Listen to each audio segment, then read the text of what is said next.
Hey everyone, welcome back. Thanks for joining us today. We've got a brand new story to share with you. So let's begin. I really hated the gatherings at the county club. Every few weeks it seemed like they had a million excuses to justify some sort of frivolous party so that a bunch of rich people could get together and take ego trips. My wife Sandra loved to go and seemed to look forward to them. Unfortunately, in the last year or so she started drinking too much and sometimes ended up embarrassing herself for me, Sandra, and I had been married for 24 years. We had 3 children, all in college. I met my wife when I was getting my MBA, and we seemed to hit it off from the start. Things started cooling down between us about 10 years ago, and I assumed it was natural. I would have appreciated a little more affection and a little more sex, but I hated to push it. I pretty much resigned myself to the fact that the rest of my life would be less than romantic. I had a good job and made good money. In fact, it was great. Putting 3 kids through college took a big chunk out of the budget and savings, but we were still well off. Of course, Sandra didn't have to work and didn't want her time was spent doing community work and social activities. My income was necessary to support that. She still looked good for her age. I think a lot of that was a result of many trips to the spa and beauty salon. I was sort of average, a little bulge around the middle and a little gray on the temples. I dressed well because of my job and my wife's love of shopping.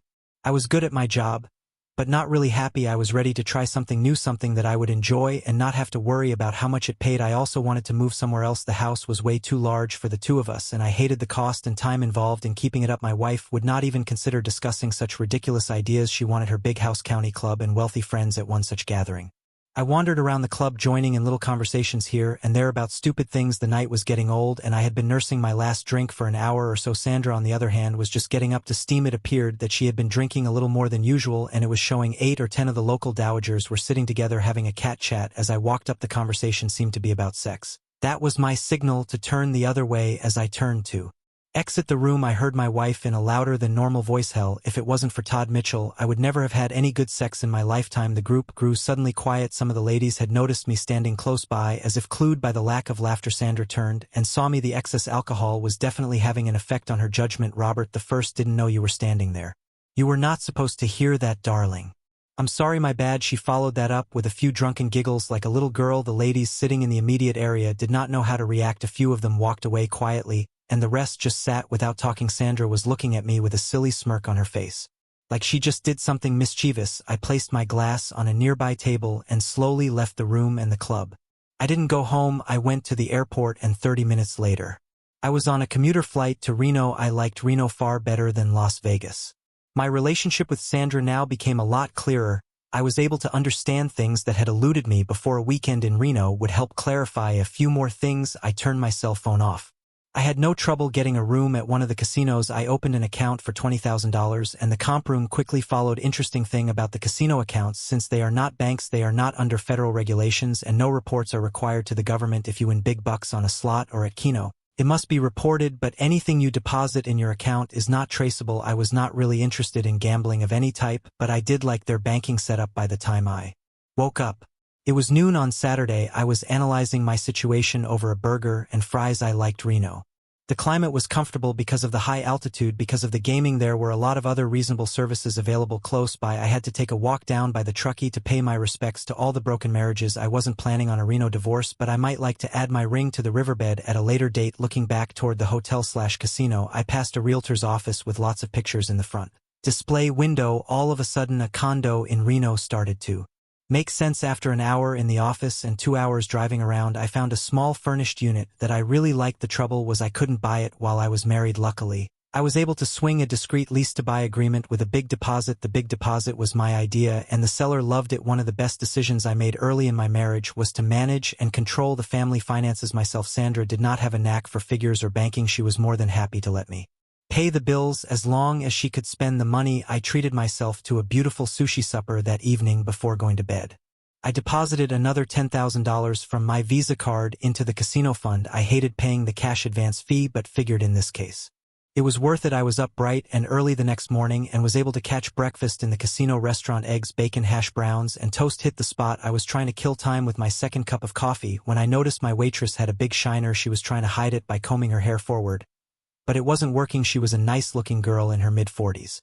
I watched her flip from table to table, doing her best to keep everyone happy. I got the feeling that this was something new to her because she was trying too hard. An experienced waitress would have been a little smoother and more confident. She seemed determined to do a good job, and I admired that your name tag says Donna. Is that your real name? No, my name is Dora, but Donna was the closest tag. They had, well, Dora, I will have one more cup of coffee and I promise to leave a big tip if you tell me about the black eye. Why don't I pour you a refill, and you can leave a smaller tip, and I'll ignore your question. Fair enough, it was rude of me to pry. I already had the key to the condo, so I decided to get a few things to set up housekeeping. First stop was down the street at the Silver Spur used car lot. I grabbed a Focus sedan with more miles on it than I cared to mention. It wouldn't be too good for a long trip, but okay to run around in. I could have rented, but I was planning on coming back on a regular basis for a while. For a couple $100, I was able to get all I needed to live comfortably, including a few changes of clothes the rest of the day. I spent opening accounts at several casinos. I wrote checks made out to the place I was at. The money went into my account and disappeared. No audit trail. By the end of the day, I had deposited $60,000 at 4 different casinos. I got a small spiral notebook I could carry in my pocket and entered the amounts, dates, and casino names. This was a chronological record of the money I lost gambling over the weekend. Of course, I hadn't bet a dime, but who was going to challenge me? Everyone knew I was a lousy poker player. So any losses I had at roulette, craps, or blackjack would be believable. I had 6 months to come up with the down payment for the condo. That shouldn't be a problem. I totally forgot about lunch. So by the time supper rolled around, I was starved. The easiest place to go was where I had breakfast. As luck would have it, Dora was my waitress. Why are you still here? Looks like a long day. I have to work double shifts to get by. I didn't think rent would be so high here. Would you like to drink? It was better not to be too nosy. I ordered my meal and tried to be a good boy for the rest of the time. When I finished, she brought my check and stopped for a moment. I'm sorry for being so short with you this morning. I'm having a hard time getting used to being here, and I'm a little self-conscious about the eye. It was a parting present from my husband when I told him I was coming here to get a divorce. That's not the first one. But I hope it will be the last. Thanks for the nice tip at breakfast. By the way, it helped. She smiled as she walked away, but it was a sad smile. I thought about her the rest of the night. That night, I concluded that there wasn't much more I could do right away. I had to get home to take care of a few things before I could set up anything else here. I had no trouble getting a flight lined up for the return trip, but was unsure what I was going to do. When I got there, Laura was working the next morning and I was able to get one of her tables. I stopped her once she dropped off the check after the meal. I have a small problem and I was wondering if you could help me out. I have to leave today and won't be back for a week or so. I need someone to house sit for me. It's a 2-bedroom condo, so you wouldn't have to worry about any living conflicts. Could you possibly help me out? It will be for at least a couple of months. Are you serious? No strings attached. I hate to leave the place alone. 90% of the time it will be just you, and when I am here, I will stay out of your way, promise. I really didn't care if somebody broke in and cleaned the place out. There wasn't that much to lose. I couldn't let Dora know that. Okay. Is it within walking distance of the diner? It is pretty close.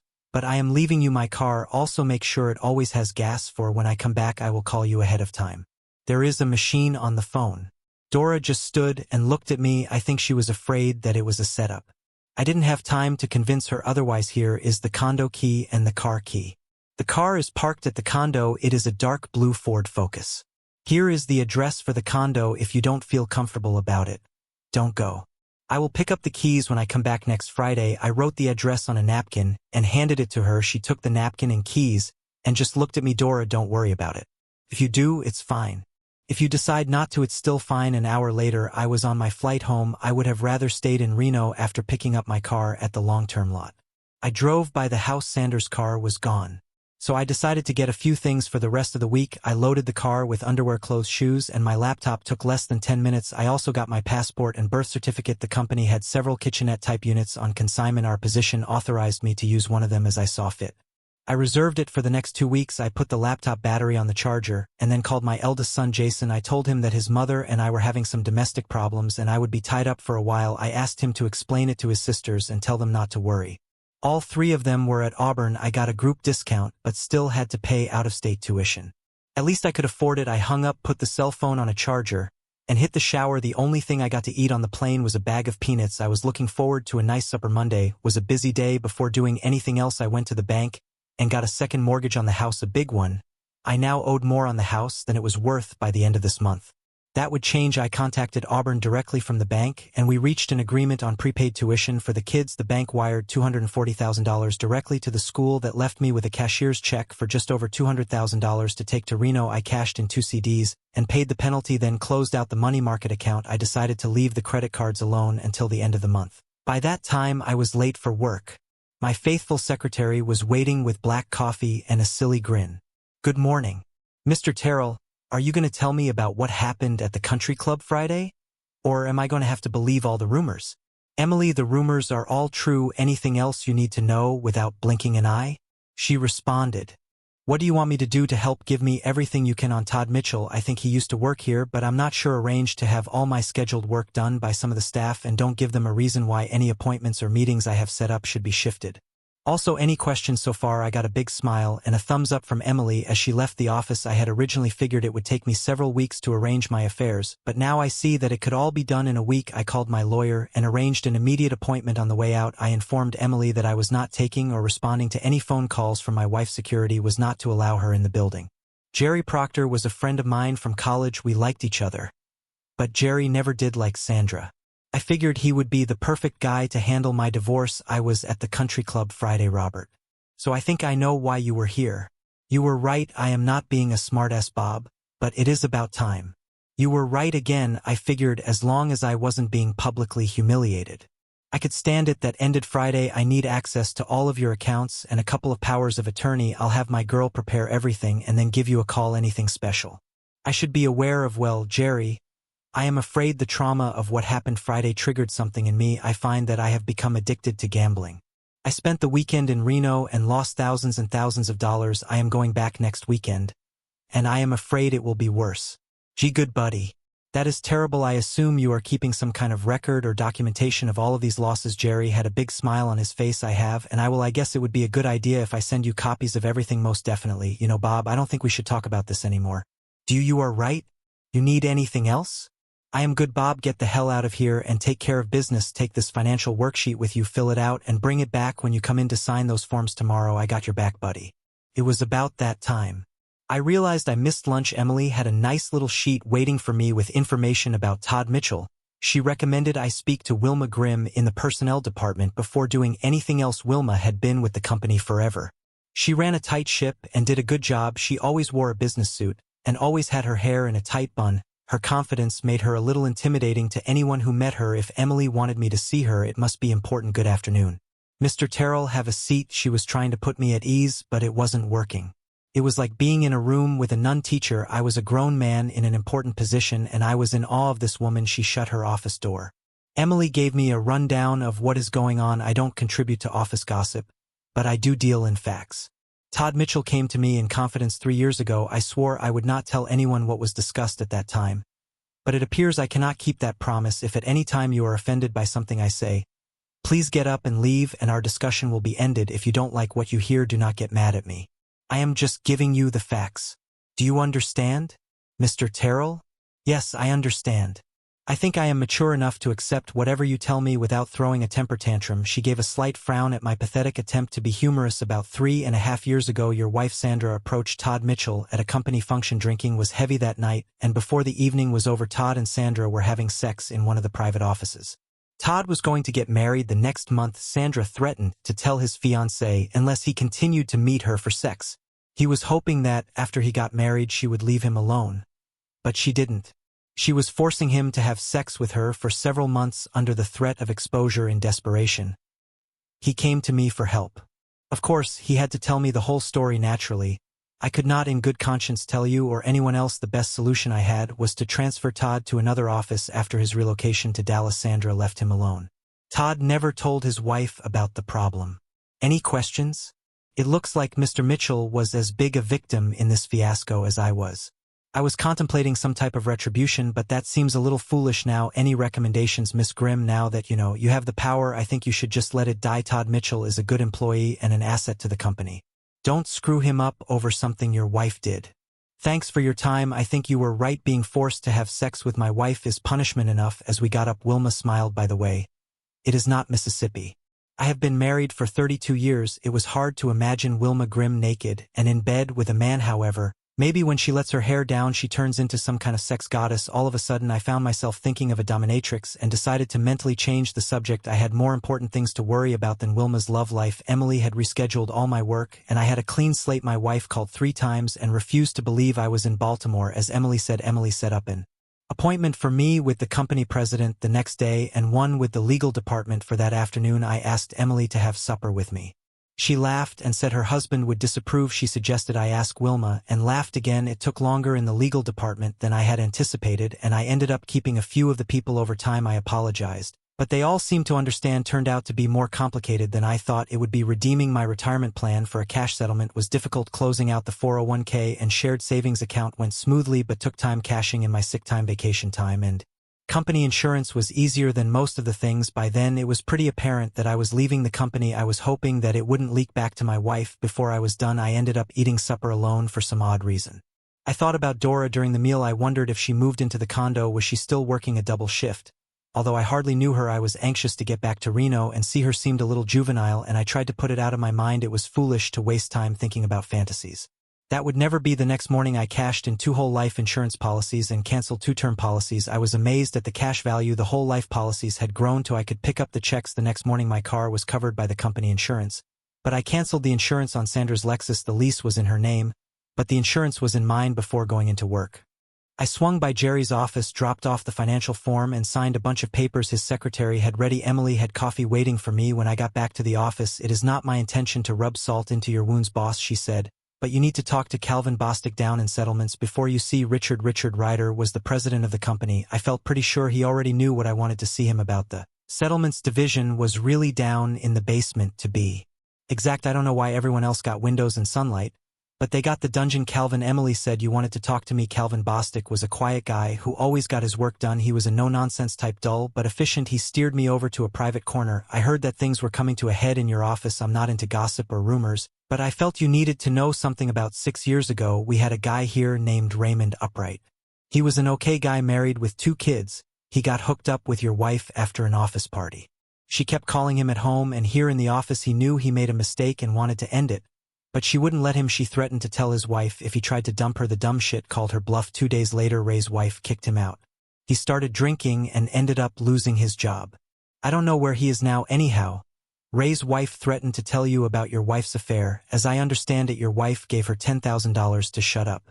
I have no proof about that last part. Thanks, Cal. I wonder if anybody else has some good news for me. I wasn't trying to get you upset, Mr. Terrell, but Emily said I should tell you you did the right thing. I appreciate it. I took the elevator straight up to the 9th floor.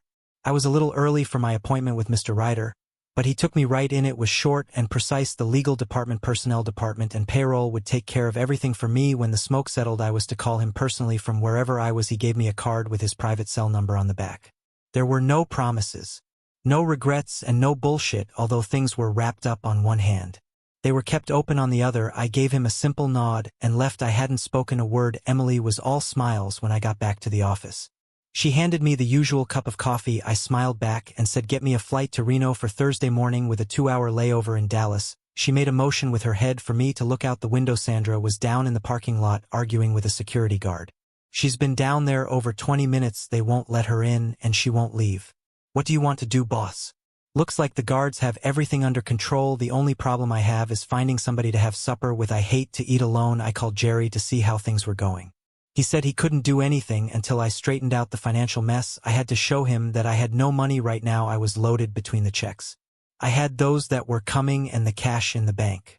I was a wealthy man. I promised I would go to Reno early and not come back until I was flat broke. Every once in a while somebody would stick their head in the door and tell me that my wife wanted me to call her. She was having all her girlfriends call their husbands at work to find me. I hung around the office for a few more hours cleaning things up so that it would be easier for my replacement. Sandra was sitting on the hood of my car waiting for me to come out. Emily smiled and handed me the keys to her Honda Civic. She said it's a good excuse to get my hubby to pick me up and take me out for dinner. By the way, you're not going to do anything stupid in Dallas, are you? No, just tying up some loose ends? No vengeance. I promise. I drove to Allentown and had my supper at the Outback. I was back in my apartment before midnight. The next morning went fast. I signed more papers for Jerry, closed all the bank accounts, and canceled all the credit cards. I even arranged to have all the utilities turned off at the house. The next week I picked up checks at the bank, insurance company, and at work.